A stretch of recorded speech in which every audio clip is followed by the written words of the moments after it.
আসসালামু আলাইকুম এভরিওয়ান, কি অবস্থা সবার? আশা করি সবাই অনেক ভালো আছেন। আলহামদুলিল্লাহ আমি অনেক ভালো আছি। তো আজকে খুদের ভাত খাবার একটা ভিডিও নিয়ে চলে এসেছি। আমার অনেক ফেভারিট খুদের ভাত বা বৌয়া। আমাদের এইখানে খুদের ভাত বলে, বাট গাজীপুরে বৌয়া বলে। সো ফার্স্টে আমি বৌয়া শুনে খুব অবাক হতাম যে বৌয়া আবার কি নাম। পরে বুঝতে পারলাম যে এটা একটা খাবারের নাম, আর যেটা আমার ফেভারিট সেটার নামই বৌয়া। তো পরে আর মানে এটাই ভালো লাগে বলতে বৌয়া। দেখেন এখানে আমি কি একটা আকাম করছি, তো আকাম ছাড়া তো আমার হয়ই না।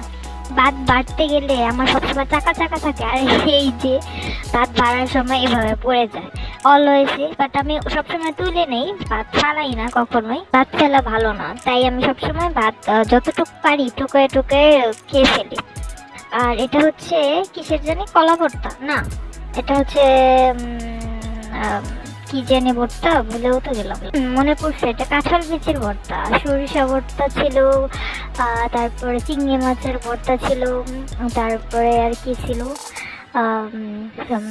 রসুনের ভর্তা ছিল, আরেকটা জানি কি ছিল, নাকি এই কয়টাই জানি। যাক, দুপুরে খেয়েছি আর রাতে আবার ডিম দিয়ে খেয়েছি এটার সাথেই। তো এটা হলো তো আমার দুই বেলাই চাই, বাট অনেক সময় গ্যাসের জন্য আর খাইতে পারি না। আর এই বউয়ার সাথে সবসময় হয় ডিম ভাজা, না হয় ভর্তা। দুইটা হলে মানে সেই একটা জমায়ে খাবার হয়। যাই হোক, এটা বলতে বলতে আমার মুখে লালা চলে আসতেছে। খাবার দেখলে তো আমার মানে হুশই থাকে না আর কি। বিশেষ করে বউয়া, খিচুড়ি, এগুলো আমার খুবই ফেভারিট।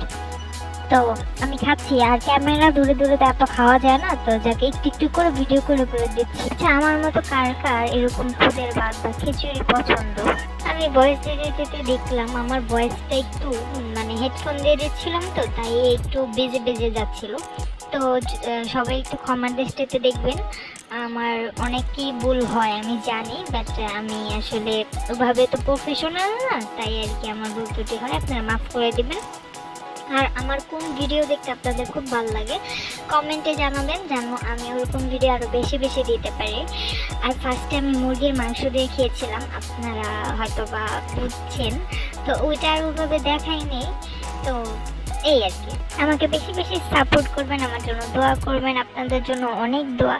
তো নেক্সট ভিডিও আসা পর্যন্ত অপেক্ষা করুন, ততদিন পর্যন্ত ভালো থাকবেন। আল্লাহ হাফেজ।